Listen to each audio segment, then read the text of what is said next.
Habíamos dicho, antes de irnos a la pausa, y lo venimos mencionando desde que arrancamos el programa, de que hoy vamos a tener la posibilidad de compartir y de realizar una nota realmente muy interesante, sin desmerecer las notas que venimos realizando hace 14 años del programa, que quede claro, pero conocemos nuestros oyentes, sabemos qué tipo de notas son los que más les gustan, y creo que esta va a ser una de ellas. Y vamos a recibir, vamos a saludar, porque ya está aquí en los estudios, está Paula Castillo con nosotros. Hola, ¿cómo andas? Bienvenida. Buen día, ¿todo bien? Muchas gracias. Bien cerquita el micrófono, por favor. Pequeño detalle. Faltaba el micrófono. Yo decía, no la estoy escuchando, decía yo. ¿Cómo andamos? ¿Bien? Bien, muy bien. Muchas gracias. Buenos días para toda la audiencia. Bueno, gracias por aceptar la invitación y que estés acá en los estudios. Muchas gracias a ustedes. Bueno, Paula Castillo viene a hablarnos de, y ya viste cuando vos presentás un tema y vas a, ya automáticamente sale la primera pregunta, de antropología energética. Primera pregunta muy cortita. Obligada. ¿Qué es antropología energética? Que es algo que no escuchamos muy habitual. Bueno, antropología energética es una nueva disciplina que estudia al ser humano y a todos los seres vivos, por supuesto, sí, desde la energía.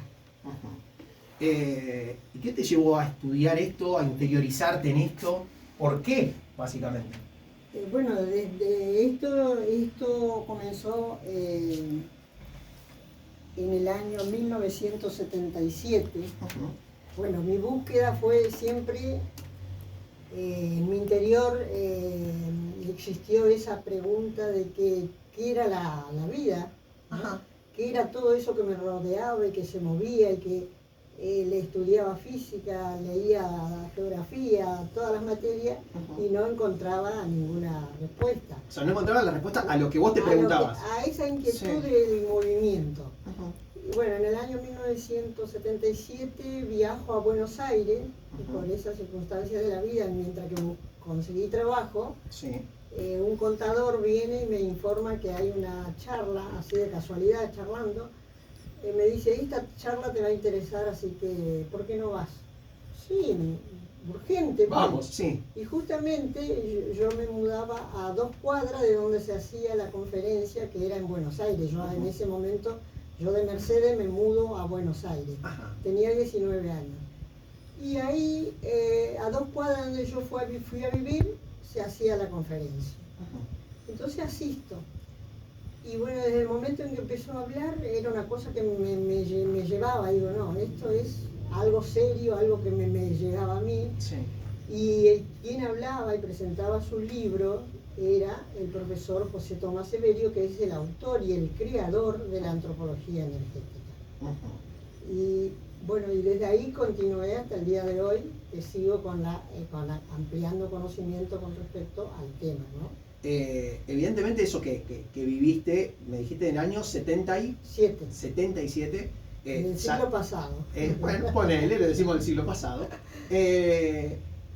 ¿Encontraste la respuesta o empezaste a encontrar desde aquel momento la respuesta a esas cosas que te preguntabas? Como cualquiera puede quizás hacerse alguna pregunta y vos necesitabas encontrar la respuesta. Bastante cerca en ese sentido, decir, lo tengo que encontrar. Y la encontraste ahí y desde ese momento hasta hoy seguiste metiéndole más conocimiento y profundizando mucho más. Exactamente, por casualidad lo encontré, sí, no era que la búsqueda consciente, pero era, en mi interior estaba esa búsqueda. Sí. Y bueno, él empieza a hablar de su libro, que en ese momento lo había escrito, y hablaba del origen, de cómo se formaba el ser humano, cuál era su primera célula energética, por supuesto. Bueno, y explicaba punto por punto dónde se origina la primera célula energética del ser humano. ¿Y él por qué estudió esta materia? Sí. Porque él también tuvo su inquietud. En algún momento sintió quizás lo mismo que vos. Exactamente. El profesor José Tomás Severio nació en 1912. Y él desde muy pequeño, alrededor de los 5 años, se despierta la clarividencia, o sea, veía más allá de lo que el ojo normalmente puede ver. Y eso le trajo dificultad en su familia, porque la familia, al ser muy religiosa, y él comentaba de que su mamá estaba embarazada, y nadie sabía porque recién empezaba el embarazo. Entonces pensaban que estaba endemoniado. Claro, una cuestión, digamos, una época mucho más conservadora. Totalmente. Hoy quizás se tiene la mente mucho más abierta y se aceptan mucho más distintas cuestiones, pero en aquel entonces era... Claro, entonces, pero a los pocos tiempos se notaba la panza de la madre, ¿no? Sí. Que estaba embarazada. Entonces él, como tuvo esa dificultad, dejó de hablar, no comentó más. Y así transcurrieron los años. Siempre estudió en colegio religioso, tenía mucha capacidad, por supuesto, hasta que el padre le dijo que tenía que ser cura, y entonces se dedicó al seminario. Ajá. Fue seminarista hasta los 22 años. Cuando él ya estaba a punto de ser sacerdote, su mentor, o sea, su padrino, que era Monseñor de Andrea, le dijo que abandonara la carrera porque ahí dentro de la religión no iba a encontrar lo que él estaba buscando.